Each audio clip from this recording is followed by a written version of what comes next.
There is a machine buried under the most famous building on Earth, and the people who found it spent years arguing about whether to tell you. Not because it was dangerous, not because it was classified, because the moment they said it out loud, the moment they used that word machine, everything they had built their careers on would collapse. Every textbook, every museum exhibit, every confident lecture given to students who wrote it all down and believed them. Gone. So they stayed quiet. They filed the measurements under further study. They closed the folders and went home and sat with what they knew in rooms where no one could hear them. That silence lasted decades. And then, in 2025, a team of scientists did something that changed everything. They did not dig. They did not drill. They pointed a radar system at the ground beneath the Giza Plateau, the same ground that has held the Great Pyramids for over 4,000 years, and they let the machine look. Not a human being with a theory to protect. A machine. And what came back from beneath that ground was a map that should not exist. But before we go underground, we need to go back. Because the story of what was found in 2025 only makes sense if you understand what engineers had already been quietly measuring for 30 years before anyone admitted what those measurements meant. Here is what the official story says. Around 2,560 years before the Common Era, the Pharaoh Khufu ordered the Great Pyramid built. Organized teams of skilled workers, not slaves, we now know, but paid craftsmen, quarried millions of tons of limestone locally and floated granite down the Nile from Aswan, 800 kilometers to the south. They cut the stone with copper tools, moved it on wooden sledges, raised it using ramps and ropes and an organizational genius we still find impressive today. It took roughly 20 years. The result was the most massive structure ever built by human hands, aligned to true north, with an accuracy that modern builders equipped with satellites find difficult to beat. Every part of that story is supported by real evidence. The worker villages have been excavated, the quarry marks survive on the stone, the administrative records, written on papyrus and preserved for thousands of years, describe the logistics in detail. Egyptian people built the pyramids. That is not in question. That has never been in question. What is in question is something different, something quieter, something that has been sitting in the margins of engineering reports and tool mark analyses for the better part of a century, waiting for someone with enough courage or enough indifference to career risk to say it plainly. The tools do not match the product. Copper is soft. You can bend it with your fingers.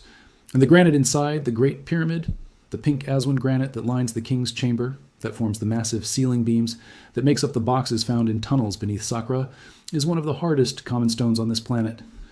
It is laced with quartz crystals that will blunt a copper edge in a single stroke. Skilled modern masons working with reconstructed Bronze Age tools have tried, honestly and repeatedly, to reproduce the surfaces found inside these structures. They can scratch granite. They can slowly grind it down. What they cannot do, what no honest experiment has ever managed, is produce the finish we find inside the pyramid. Surfaces flat to a tolerance of thousandths of an inch across spans of several feet. Interior corners cut so cleanly they have essentially no radius at all. Drill holes that spiral into the stone at a feed rate that implies a cutting pressure no human arm could sustain. These are not the observations of fringe theorists. They are the observations of engineers. People who spend their professional lives making things, measuring things, understanding exactly what a tool can and cannot do. Christopher Dunn, a master craftsman with 35 years of manufacturing experience, traveled to Egypt and measured the artifacts with modern instruments. He published his findings. He said the precision he encountered in the granite was not artisanal, it was industrial. The kind of consistency you get not from patient hands working over long hours, but from a machine moving at controlled speed along a controlled path. And he was not alone.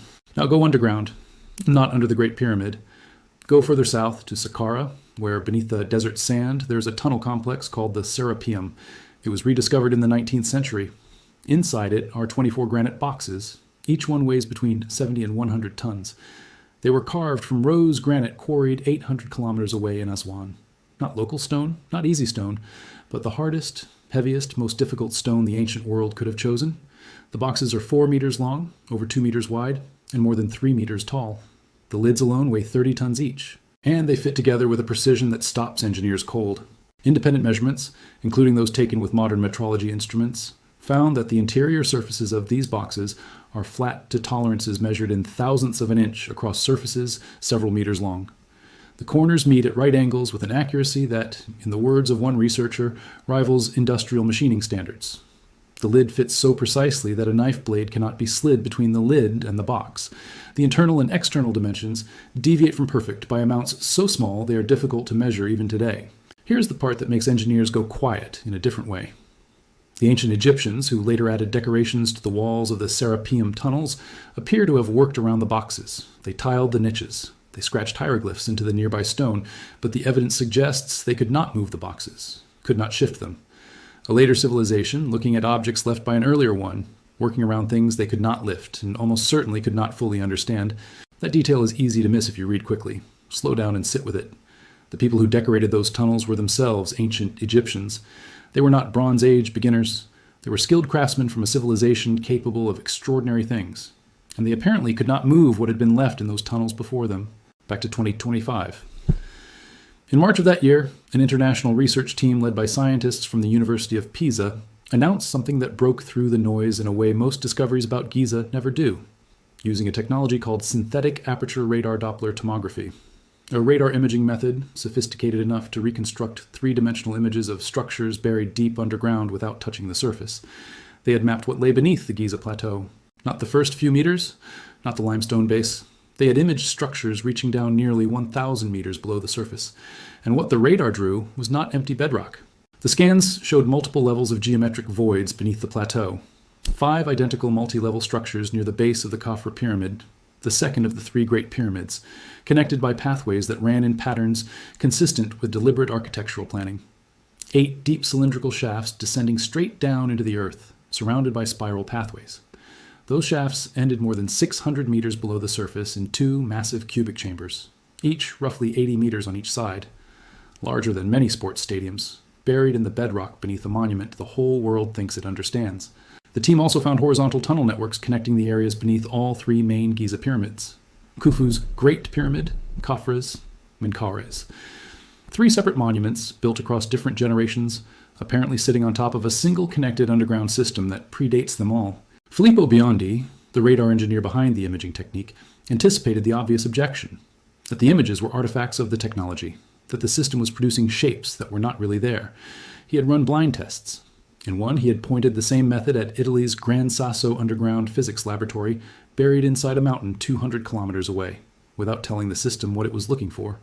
The reconstruction came back with 100% accuracy. The chambers, the corridors, the internal geometry, all of it matched the known blueprints of the facility. The scans beneath Giza were not a glitch. The geometry was real. As of this recording, Egyptian authorities have not yet authorized physical entry into the complex. The Giza Plateau is a UNESCO World Heritage Site. The approval process is slow and careful and reasonable. The team has proposed accessing the underground complex through existing shafts between the Sphinx and the Pyramid of Khafre, shafts that are currently blocked with debris but that appear, based on the scans, to be service entrances leading directly into the 1-kilometer deep structure. No one has walked those corridors yet, but the radar has seen them, and the geometry of what the radar found does not look like natural geology. It looks like something that was built. Now hold 2 things in your mind at the same time. The first is the precision. The surfaces inside the pyramid. The Serapeum boxes with their impossible tolerances. The drill cores extracted from granite with a feed rate that implies rotational cutting harder and faster than any copper tool could produce.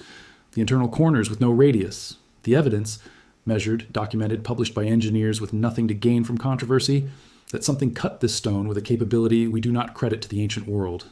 The second is what the radar found, a vast connected underground system beneath the 3 Great Pyramids, chambers the size of stadiums, shafts descending 600 meters, a network so large and so geometric that its existence completely changes the question. The question is no longer simply, how did they cut the stone so precisely?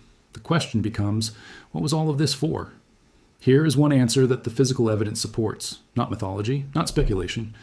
The measured properties of the stone itself. The granite in these structures resonates.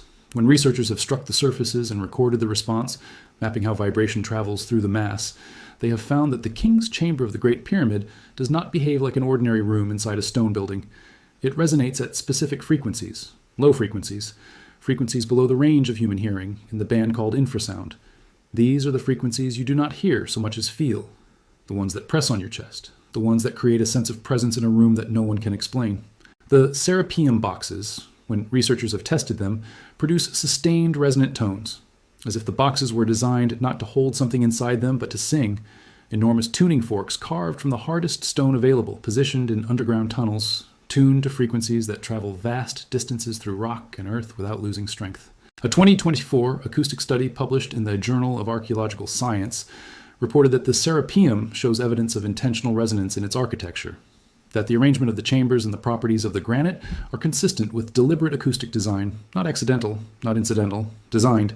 And here's the finding that moves this from curious to staggering. The specific low frequency identified in the king's chamber, the infrasonic note that the pyramid has been quietly producing for 4,000 years, has been recorded before at other sites, at a temple complex on the far side of the Mediterranean, at sealed stone chambers carved into hillsides in the Andes, structures built by people who, by every account we accept, had no contact with the builders of the pyramids. The same frequency, the same hidden note, sung by different stones on different continents, separated by oceans. One AI analysis of this convergence calculated the probability that the frequency match was coincidental at less than 1 in 40 million. A frequency repeated across 3 continents is not an accident. It is a standard. It is a specification shared by people who were not supposed to know each other. And now comes the finding that reorganizes every other finding. The one that does not just challenge the official story, the one that inverts it entirely. When researchers arranged the ancient sites by age and measured the precision of the stonework at each one against the calendar, plotting quality against time, the way you would track the development of any craft, they expected to see improvement. Every human skill we have ever recorded improves over time. Early attempts are rough, later attempts are better. That is how knowledge works. That is how civilization works. You start with less and build toward more. What the data showed instead was a line running the wrong direction. The oldest sites, the ones with dates pushed furthest back, the ones buried deepest beneath later construction, were the most precise. The tolerances were tighter, the alignments were sharper, the acoustic tuning was more exact, and as the timeline moved forward, toward the eras with names and kings and written records, toward the ages we know and teach in schools, the precision softened, the cuts grew rougher, the alignments drifted, the knowledge was not being invented and refined. It was being inherited, and inherited badly, by hands that could copy a form but no longer fully understood what made it work. An engineer who reviewed this decay pattern said it was unmistakable to anyone who works with lost techniques. He said, "This is exactly what it looks like when a craft outlives the understanding behind it, when the last true masters are gone, and what remains are apprentices imitating a form they can reproduce but can no longer explain." Think about what that means for everything you were taught about these monuments. The pyramids we point to, the ones in the photographs, the ones on the book covers and the tourist maps and the documentaries, they were not the achievement. They were the memory of an achievement. A reverent, careful, slowly failing attempt to reproduce something the builders had received but could no longer create from nothing. Each generation copying the previous one with slightly less understanding. The cuts getting slightly rougher, the angles drifting slightly wider. The knowledge leaking out of the tradition with every generation that passed without someone who truly understood where it had come from. And beneath all of it, beneath the pyramids that were themselves already a copy, something older, something that predated the pharaohs by thousands of years, the underground complex, the resonant chambers, the object of impossible manufacture.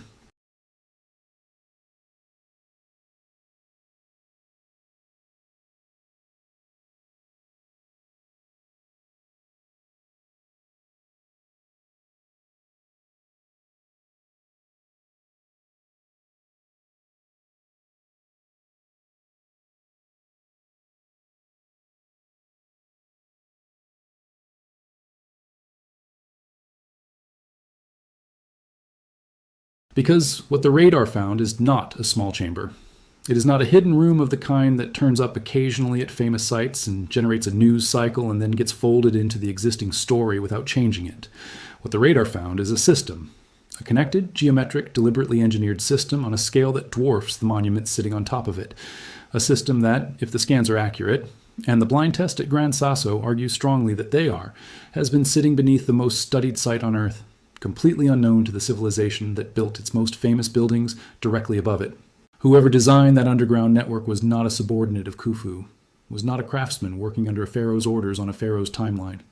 The scale of what the radar has mapped, chambers the size of sports stadiums, connected by corridors linking 3 separate pyramid sites, shafts descending 600 meters, represents an undertaking that makes the pyramids above ground look, by comparison, like the surface decoration they may in fact have been. There's a question underneath all of this, not a rhetorical one, a real one with real stakes. If the oldest layers of this record show the highest precision, and if the precision decays as the timeline moves toward us, if what we are looking at is not the beginning of something but the end of something, then what ended it? The researchers who mapped the acoustic resonance noted that the infrasonic frequency the buried chambers are tuned to is not arbitrary. Infrasound at that specific pitch travels vast distances through rock and earth without losing energy. It passes through the body. It is felt before it is heard. A structure tuned to produce and sustain that frequency, buried at the center of a connected network of similarly tuned structures spread across the planet, is not a tomb and not a temple in any sense we currently use those words. It is a marker, something built to be found, something designed to still be resonating when whoever came after finally developed the instruments to detect it. And the age that the alignment of the underground network appears to point toward, the sky, the geometry and codes, accounting for the slow wobble of the Earth's axis across its 26,000-year cycle, is not the sky of the pharaohs. It is a sky approximately 12,000 years older. A sky that sat directly over a period we now know was defined by one of the most catastrophic events in Earth's recent history, the end of the last ice age. The rapid, violent climate collapse that drowned coastlines, reshaped continents, and destroyed whatever had been built along the shores of a warmer, wetter world. The builders, whoever they were, had encoded that moment. They had marked the hour their world ended, and they had built the marker to outlast the flood. The underground network was not a monument to their greatness. It was a message, written in stone and sound and geometry, addressed to any civilization patient enough and technically capable enough to eventually read it. We may be that civilization. Here is where we stand right now. Beneath the Giza Plateau, a radar survey completed in 2025 and independently verified has mapped an underground complex on a scale no one anticipated. Physical access to that complex has been formally requested. Egyptian authorities are evaluating the proposal. The science behind the imaging has been peer-reviewed and the methodology has been validated. The chambers are there. Above the plateau, the granite surfaces of the structures built on top of this underground network show machining precision that cannot be reproduced by the tools credited to the builders. This has been measured, documented, and argued over for decades. The Serapeum boxes beneath Saqqara show the same impossible tolerances, and now show acoustic properties consistent with intentional resonance design. The oldest layers of the record are the most precise. The precision decays toward us in time, not away. And the specific acoustic frequency tuned into the buried structures matches within 2%, frequencies recorded at unconnected ancient sites on at least 2 other continents. The probability of that convergence being coincidental has been calculated as essentially 0. No single one of these findings proves a lost civilization. Anomalies can be explained away. A single extraordinary claim can always find an extraordinary skeptic who will argue it down to nothing, and sometimes the skeptic is right. That is how science is supposed to work. But these findings do not live in isolation from each other. They are connected. The precision and the resonance and the geometry and the underground scale and the timeline running the wrong direction all point in the same direction, to the same uncomfortable conclusion that a room full of scholars spent decades refusing to say out loud because saying it meant dismantling everything they had built. The machine that was found beneath the most famous monument on Earth was not built by the people who built that monument. It was already there. It was ancient when the pharaohs were new. It was built by hands that came before the people we credit with building the pyramids at all. And it was built not to be worshipped, not to house a king, not to be admired from below or from above. It was built to be found. After 12,000 years of silence, after a flood that ended the world above it, and an ice age that buried the record of whoever came before, after every generation of copyists who stood on the surface and reproduced what they could and understood less and less of why, something finally looked at the measurements without a career to protect and reported what was there. We are now in the position of the person who receives a message and has to decide whether to open it. The chambers are there. The access shafts exist. The instruments to read what is inside are being developed and refined every year. The question is not whether the message is real. The radar has already told us it is real. The question is whether we have the courage to go down and read it. Because whatever they encoded in that stone, whatever they tuned those chambers to say, they built it to survive everything. They built it to still be singing in the dark when the ones who came after finally learned how to listen. That time may be now. And if it is, if the authorization comes through and a team finally descends into those tunnels and finds what the radar says is there, then the history of human civilization on this planet will need to be rewritten from the beginning. Not adjusted, not updated, rewritten. Because the story we tell ourselves about who we are and where we come from rests on a single foundational assumption: that we are the first, that the long climb from stone tools to satellites is humanity's one and only journey, that there was nothing before the things we call ancient. That assumption is what the underground network challenges, not loudly, not with drama, quietly, with geometry and sound and the patient precision of granite surfaces that have been waiting in the dark for 12,000 years. The The machine did not conclude that we are the first advanced civilization on this planet. It concluded, with confidence it did not soften, that we may be the second, and that the first went to enormous, deliberate trouble to leave something behind. Not treasure, not power, a record. A record of what they understood, encoded in the hardest substance they could find, tuned to a frequency that travels through rock and time without fading, aligned to a sky that no living person could see, because that sky had already been gone for millennia before the first pharaoh ever wore a crown. They knew they were ending. They knew something was coming for their world. And in the final generations, as the knowledge was already slipping through their fingers, as the apprentices were already copying forms they no longer fully understood, they buried this thing beneath the ground. Not for themselves, for us. The question now is simple. Not easy, not comfortable, but simple. Are we ready to listen? The chambers are there. The scans are real. The access shafts exist. The request has been filed. The Giza Plateau holds in its bedrock something that was designed to outlast every flood, every empire, every forgetting. One day soon, perhaps this year, perhaps next, someone will descend into those shafts. They will clear the debris. They will point a light into a corridor no living human being has ever seen. And what they find will either confirm what the radar has mapped or correct it. Either way, the story changes. We are not standing at the beginning of something. The evidence says we are standing at the rediscovery of something older than our oldest stories, something that knew we were coming. Subscribe. Stay close. Because when that access is granted, you will want to be here.